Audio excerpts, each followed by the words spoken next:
Okay, so as you know that in our last session we have started the point of essential elements of a valid offer. हाँ, section 2A defines the term offer.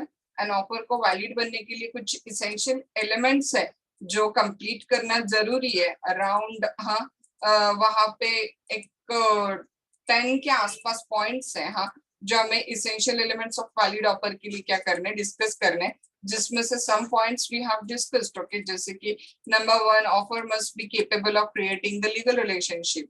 Offer must be certain, definite, not vague. Offer must be communicated to the offeree. Then offer must be made with a view to obtain the assent of the other party. Then we discuss कि even though acceptance cannot be a conditional, but offer can be conditional. Offer कैसे हो सकती है? Conditional हो सकती है. हाँ, but it is important कि offer में जो conditions दिए वो सारे के सारे as it is acceptance में accept होना जरूरी है, तभी एक्सेप्टेंस क्या होगा? वैलिड होगा. ओके, ऑफर में कोई भी चेंज किया तो वो एक्सेप्टेंस क्या नहीं है? वैलिड एक्सेप्टेंस कंसिडर किया नहीं जाएगा. हाँ, now the next point we are going to see of valid offer. हाँ, and that next point is the offer should not contain the term non-compliance of which amount to the acceptance. Offer should not contain a term non-compliance of which amount to the acceptance. Offer में ऐसी term नहीं होनी चाहिए.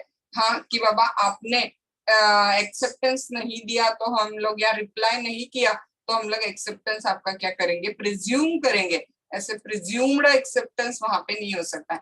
Conduct से acceptance देना अलग बात है, याद रखो. हाँ, एंड ऐसे प्रिज्यूम करना अलग बात है. जैसे कि मैं आपको एक सिंपल सा एग्जांपल देती हूँ.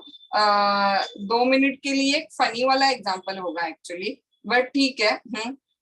क्या फनी वाला एग्जांपल आता है? देखो, सपोज मूवीज में अगर हम लोग ये बात देखते हैं, हाँ, कि वो सब हीरोइन जा रही है, हीरो प्रिज्यूम करता है कि अगर उस हीरोइन ने पलट के देखा तो इसका मतलब उसका हाँ है. हाँ, तो ऐसे प्रिज्यूम्ड एक्सेप्टेंस रियल लाइफ में नहीं होता है.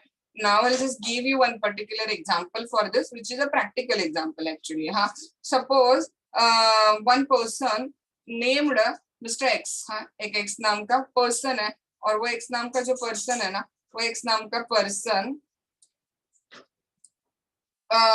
को मेरा कार खरीदनी थी. हाँ, एक्स नाम के पर्सन को क्या करनी थी? मेरी कार उसको खरीदनी थी. हाँ, तो क्या हो गया? देखो, वो गया हुआ है किसी गांव को जो उसका विलेज प्लेस है. हाँ, और विलेज प्लेस एकदम रिमोट एरिया है जहाँ पे थोड़ी बहुत बारिश भी आ जाती है तो भी telephone connection, mobile connection, data connection, सब कुछ क्या हो जाता है? मिसिंग हो जाता है. हाँ, तो मुझे किसी से पता चला था कि एक्स को क्या करनी थी? मेरी कार खरीदनी थी. हाँ, तो मैंने क्या किया? हाँ, पी ने क्या किया? यहाँ पे इस एक्स को एक फोन किया, और एक्स कहाँ पे? उसके गाँव को गया हुआ. तो पी ने क्या किया? एक्स को कॉल किया एंड आस्क्ड एक्स, हाँ, कि would you like to purchase my car? आपको मेरी कार खरीदनी है क्या? Inform me within 10 days. मुझे जो भी आपका डिसीजन है वो 10 days के अंदर अंदर इन्फॉर्म करो. If you did not reply within 10 days, I will assume that you have given an acceptance. हाँ, मैंने उसको क्या बोला कि would you like to purchase my car, inform me within 10 days. मुझे 10 days के अंदर अंदर इन्फॉर्म करो, और अगर 10 days में आप मुझे इन्फॉर्म नहीं करते हो तो आई विल अज्यूम योर एक्सेप्टेंस. मैं आपका एक्सेप्टेंस क्या करूंगा? वहां पे अज्यूम करूंगा. ऐसे मैंने उसको क्या किया? बोला. हाँ ना, उसने मुझे 10 days में एक्सेप्टेंस नहीं दिया, या रिजेक्शन भी नहीं दिया, मतलब रिप्लाई मुझे 10 days में नहीं दिया. मैं प्रिज्यूम कर रही हूँ कि उसने एक्सेप्टेंस दिया. हाँ, तो is it a valid offer? तो लॉ कहता है कि ये ऑफर वैलिड ऑफर नहीं है.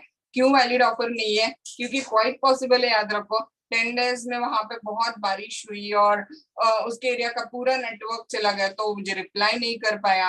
उन्हीं 10 days में उसका एक्सीडेंट हो गया, उसके पाँव में बहुत इंजुरीज हुई, तो उसको पॉसिबल ही नहीं हुआ मुझे इन्फॉर्म करना.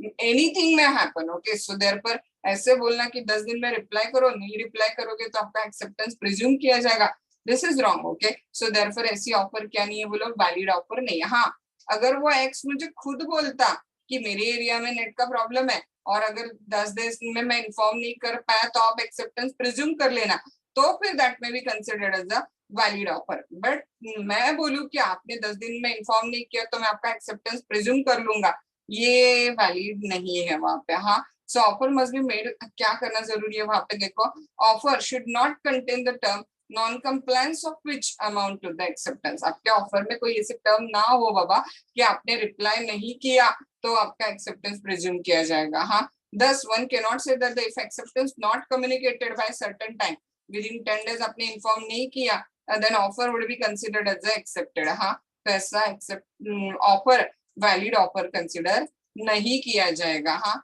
let's see one example given in the model। हाँ, देखो, A proposes B to purchase his Android mobile for ₹5,000। हाँ, and if no reply by week, it would be assumed that B had accepted the proposal। सीधे सीधे this is not going to result into a contract क्योंकि इसमें offer is having a condition that non compliance will amount to acceptance। ऐसी offer आप नहीं कर सकते हो। हाँ, then offer express हो सकती है, जनरल हो सकती है। अब आपको पता है offer, sorry my mistake, offer specific हो सकती है, जनरल हो सकती है। when I ask specifically Mr. X that would you like to purchase my car, this is a specific offer, इसका acceptance specific व्यक्ति मतलब only X दे सकता है। and when I made an offer to public at large, okay, anyone who is find who will find my missing dog will be given the reward of 10,000 rupees। हाँ, then it will be considered as a general offer। हाँ, क्यों इसको general offer consider किया जाएगा बोलो, क्योंकि ये public at large को बोलिए। now anybody from the public can explain this particular offer। okay, so very simple, any offer can be made to the public at large or to specific person। when made to the public at large, it's called as a general offer। when made to the specific person, then it's called as a specific offer। okay, then next one, ये भी point हमें गया already. Offer express हो सकती है या offer क्या हो सकती है बोलो, इम्प्लाइड हो सकती है। हाँ, now when offer is made by words, it's called as express offer। would you like to purchase my car for ₹5,000? simple, this is express offer। okay, and when wedging machine is put out onto the bus stand, that is considered as an implied offer। okay, a boy starts cleaning the car as it stops on the traffic signal without being asked to do so। हाँ, जो मुंबई वगैरह specially ऐसे बहुत common होता है, पुणे मुंबई, हाँ, कि car रुकती है तो वो इमीडिएटली आके क्लीन करने के लिए शुरू कर देता है। अगर हमें नहीं चाहिए तो हमें इमीडिएटली स्टॉप करना चाहिए, बट अगर हमने उसको क्लीन करने दिया तो इसका मतलब हमने उसकी ऑफर एक्सेप्ट कर ली है। In such a circumstances any reasonable man would guess that he expect to be paid for this year. Boy ने कौन सी ऑफर की है बोलो, इम्प्लाइड ऑफर है वो वहां पे। हाँ, सो द ऑफर में बी एक्सप्रेस और इम्प्लाइड। हाँ, अप टू द पॉइंट हमने 8 essential elements of valid offer क्या किए, डिस्कस किए। अब 2 जो फर्दर पॉइंट्स है वो बहुत डेप्थ में है, उसे हम लोग क्या करेंगे नेक्स्ट सेशन में कंटिन्यू करेंगे।